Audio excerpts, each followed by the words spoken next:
Tonight on SUTV News, SHIP's student-run newspaper The Slate wins a national award. And a soldier's new ear was grown in an unusual location. All that and more right now.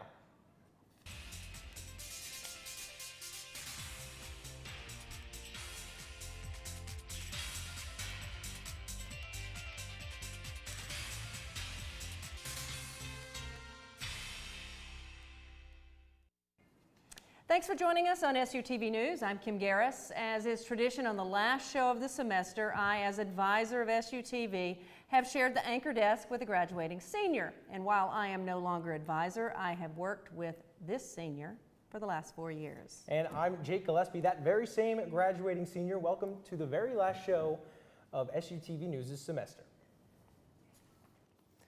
The Slate has done it again. The paper won first place with merit in the 2018 American Scholastic Press Association Annual Review and Contest Awards.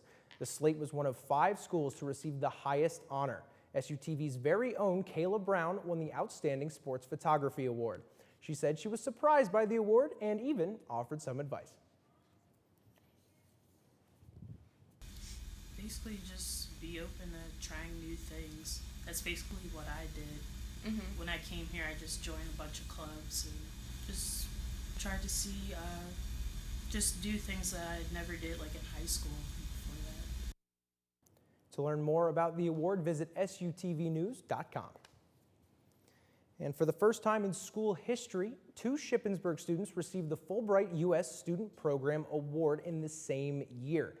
Hannah Lawfeed and Shelby Coghill are 2 out of 1,900 students across the country who have the opportunity to research, teach English, and put their skills to work through the 2018-19 school year. Lawfeed will be an English teaching assistant at the University of Brazil, and Coghill will teach English language learners in Colombia. This is Shippensburg's 4th Student Fulbright Award since the International Studies program was introduced in 2013. Shippensburg is PASH's leader in student and scholar Fulbrights since 2010. SHIP is yet again going the extra mile welcoming new students. Orientation in the summer is more than just giving incoming students a tour of the campus. And then the team trains for weeks to make sure new students have a welcoming experience during Welcome Week. This fall, Welcome Week will be one they will never forget. O-Team leader Lisa Baumuller says the new students are in for some great stuff. We do this, but we rented out Target after hours. Right, so no one from the community can come in, just like our students. We're gonna bus them to Target, they can shop around, we're gonna have games and like prizes they can win and stuff. Orientation will begin June 18th. For more information, visit SUTVnews.com. The first year of college can be a tough transition, and for some it may be overwhelming. The First Year Experience is a new program which will give students additional skills, support, and mentorship during that transition. The experience will focus on communication and writing while offering interactive learning and opportunities outside of the classroom. As always, faculty and staff will help first-year students, but starting this fall, students who are in college for the first time will get also help from a peer. Retiring as the Vice President for Student Affairs, Dr. Roger Sir will speak at the undergraduate ceremony on Saturday. He has created a long relationship with the university, serving for over 20 years. The graduate ceremony is 7 p.m. Friday night in the H. Rick Lurs Performing Arts Center, and the undergraduate ceremony is 11 a.m. at Seth Grove Stadium on Saturday. In the event of inclement weather, undergraduate commencement will be held in Higas Fieldhouse in 2 separate ceremonies based on colleges. The ceremony will be broadcast via Comcast Community Access Channel 21 and Campus Cable Channel 82. Even though students living on campus are moving out at the end of this week, the dorms won't go unattended thanks to Shippensburg University's summer camp programs.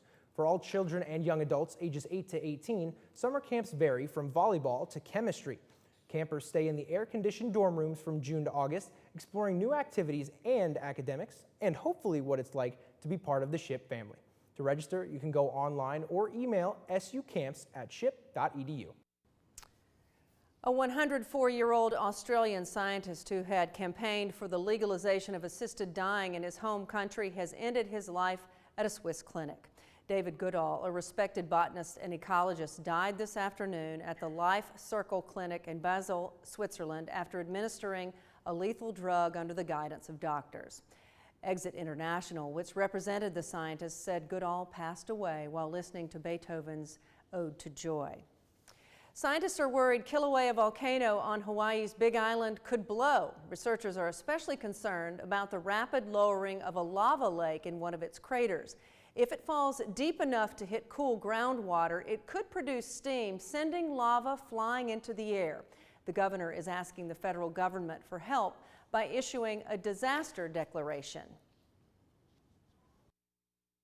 We believe that we will exceed the threshold, and we are working to seek the disaster declaration to ensure that we have access to federal, state, and county resources should we need that as the event progresses.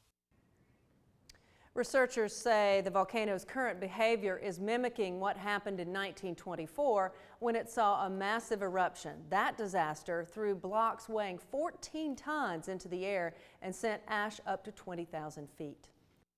A U.S. Army soldier who lost her ear in a near-fatal car accident now has a new one that she grew herself, along with a little help from doctors at William Beaumont Army Medical Center. Doctors harvested cartilage from the ribs of Shamika Barrage, who lost her left ear in a car accident 2 years ago. Then, using a technique called pre-laminated forearm free flap, they implanted the cartilage under the skin of her arm. And that is where the ear grew, even developing blood vessels. Doctors have now successfully transplanted the ear from her arm to her head. She's still got 2 more surgeries to go, but Barrage says she feels more optimistic about her future than ever. And modern medicine just continues to amaze me. But when we come back in World News, 3 imprisoned Americans are coming home. Stay with us. A highway in Poland turns into a life-size chocolate bar. Let's send it over to Brandon with this week's World News. The 3 imprisoned Americans have returned home from North Korea after being held there for the very least a year. The 3 arrived last night and were greeted by President Trump and the First Lady after Secretary of State Mike Pompeo traveled to North Korea earlier this week to pick them up. The 3 were returned in good health, and all of this is leading up to the historic summit between the President and Kim Jong-un. The meeting has been announced to be taking place on June 12th and will be held in Singapore. Last night, Iranian forces in Syria launched a missile attack at the Israeli region of Golan Heights, the area that borders Syria and Israel. Many of those missiles fired at Israel were taken out by their air defense system, and in retaliation launched their own missiles at Iranian installations in Syria. Israeli officials claim they have destroyed all of Iran's military capabilities inside of the country. These missile strikes have been the most direct confrontation the 2 countries have ever had, and it comes just days after the U.S. decided to leave the Iran nuclear deal. Ebola has made a comeback, this time in the Democratic Republic of the Congo. The government declared there being an outbreak after 2 cases have been already reported in the country's northwest province. There have been 21 suspected cases in the past 5 weeks and 17 deaths because of it. This is the 9th Ebola outbreak in the country since its discovery in 1976 and the most recent since the outbreak in West Africa in 2014 to 2016 that killed thousands of Africans. A tanker truck in western Poland overturned onto a highway yesterday, spilling 12 tons of liquid chocolate across multiple lanes of highway. Traffic was stopped along the highway for hours as crews worked to clean up the mess. A cleanup member said that oil spills are easier and quicker to clean up since that much chocolate could only be cleaned using high-pressure water. The accident happened early in the morning, and the only one injured was the driver, who suffered a broken arm. And the cause of the accident is still unknown. And that's it here for World News. Let's head on back to the desk. When we come back in entertainment, Dunkin' Donuts takes part in the upcoming royal wedding. And our current SUTV advisor fills in for Megan this week to tell us what to expect in this weekend's graduation forecast. The spring has been one of those, if you don't like the weather, wait a minute. Even today, did you see the hail? I did. We were actually in the studio and we can hear it pinging off of the roof. But let's send it over to our current SUTV advisor, James Laurie, for this weekend's forecast. So where is spring? That is a question everyone has been asking around here since we transitioned from winter to summer this year. With the end of the semester upon us, everyone will be looking for summertime warmth. Let's take a look and see if the summer weather continues into next week. Tonight will be partly cloudy with a low of 55, and tomorrow will be mostly cloudy for most of the day with a top temp of 73. And for the 5-day, which includes the ship undergraduate ceremonies on Saturday, expect to find partly cloudy skies early with scattered thunderstorms in the afternoon on Saturday. It will be a bit toasty with highs in the mid-80s. A cold front will pass through the area Saturday night, and Sunday will be a bit wet and cooler with highs only making it into the mid-60s. Monday and Tuesday will feature some thunderstorms each day with highs in the upper 70s to lower 80s. The thunderstorms continue on Wednesday with a high around 80 degrees. Well, that's all for this week's weather. Best of luck to all the graduates this upcoming weekend. I'm James Laurie with your SUTV News Weather. Now let's take it to entertainment with Liz. Good luck.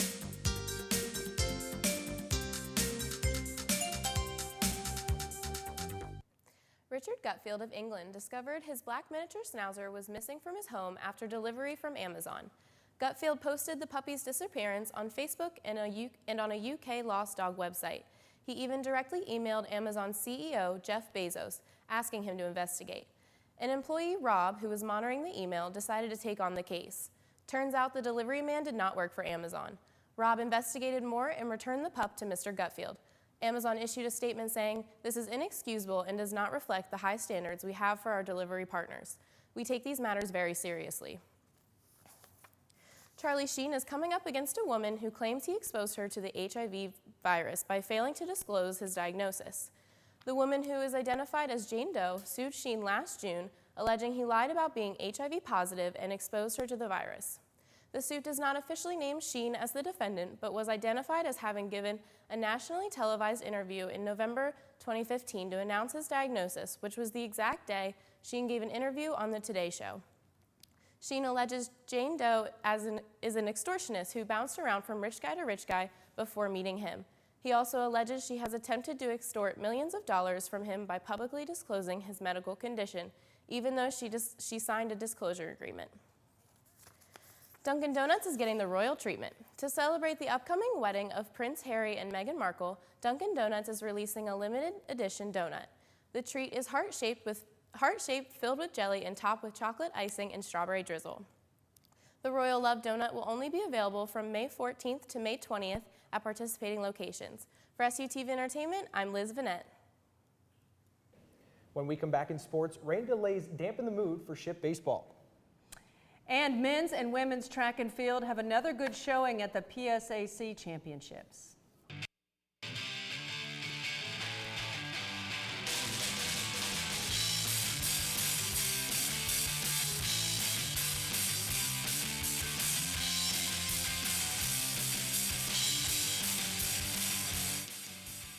Ship baseball experienced 2 consecutive rain and lightning delays at Mercyhurst Field. Ship's playoff elimination game against Gannon was delayed, and then another weather delay was announced at the bottom of the 3rd inning. Senior outfielder Dalton Hoyles and redshirt sophomore pitcher Zach Sims each earned PSAC East first team honors. Hoyles leads the PSAC with 19 doubles while hitting .360 with 26 RBIs and 10 home runs.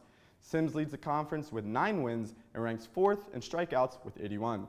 Redshirt catcher Drew Benny, senior second baseman Nick Spangler, junior shortstop Cash Gladfelter, and senior pitcher Gabe Mossar all earned honors for the PSAC East second team. Softball players, senior outfielder Tara Bicko and sophomore second baseman Kyla Bonowitz were named second team All-Atlantic Region. Bicko is ranked 3rd in the conference in runs, and Bonowitz is ranked 3rd in the conference for hitting. Ship softball finished their season with 22 and a 19 record. The men's outdoor track and field team extends its historic championship run by winning its 10th PSAC championship. For the 2nd consecutive year and 3rd time in league history, Ship achieved a triple crown. The Triple Crown is made up of a conference championship in men's cross country, men's indoor track and field, and men's outdoor track and field in the same academic year.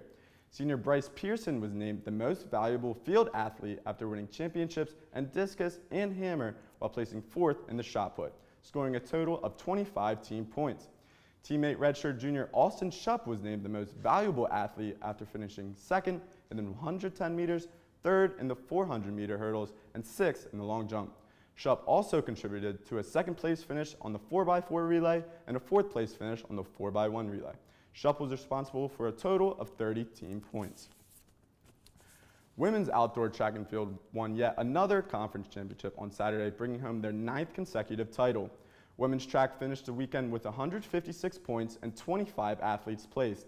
Redshirt senior Danielle Scrimamano won hurdles, senior Kiana Tucker won the 400-meter dash, senior Crystal Hartman won the javelin, and redshirt junior Abby Wagner won the triple jump. Track will be back in action on December 1st for the Bucknell Indoor Invitational. That's all for sports. Now, let's send it back to the desk. Thanks, Jordan. When we come back, Jake and I talk about what the future holds for him after graduation. Don't go away. So as I mentioned at the start of the broadcast, one tradition is that at the end of the semester, the advisor sits in the chair sits at the desk with a graduating senior. The other tradition is that we hear from our graduating seniors about what they're off to do. So Jacob Gillespie, who's been here as one of my very own for 4 years, an honors student, an outstanding student in communication journalism, is leaving us. So tell us about what you're off to do, Jake. All right, so after 4 years with SUTV, I've loved every second of it. I'm going to just keep on doing it. I'm going to WFMZ TV, Channel 69 News in Allentown to be a fill-in producer.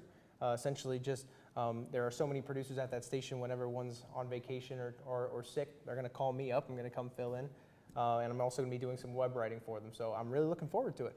Well, it won't be long for you. You'll be in that position very short time and moving on to bigger and better things. And it's a great start. And having a job right out of school. Yeah, and this awesome. is not a field where that typically happens. So I thank my lucky stars, and I'm excited to get started. Yeah. Well, you're a great guy, Jake, and we wish you all the best. The whole crew here, I know they do. There's a lot of kids, students, young people who are going to miss you here, and you've been a great steward for the university. Yeah, and I want to thank everyone in here because honestly, I don't know if they weren't keeping me looking good every week, I don't know if I would have gotten the job. So thank you all in here, and thank you all for watching at home. But I guess that'll do it, huh? We should sign off I for guess one last so. time. One That last is it time. for SUTV News. I'm Kim Garris. And for the last time, I'm Jake Gillespie. Don't forget to follow us on Facebook, Twitter, and Instagram at SUTV News, and check out our website, sutvnews.com. We'll see you next semester.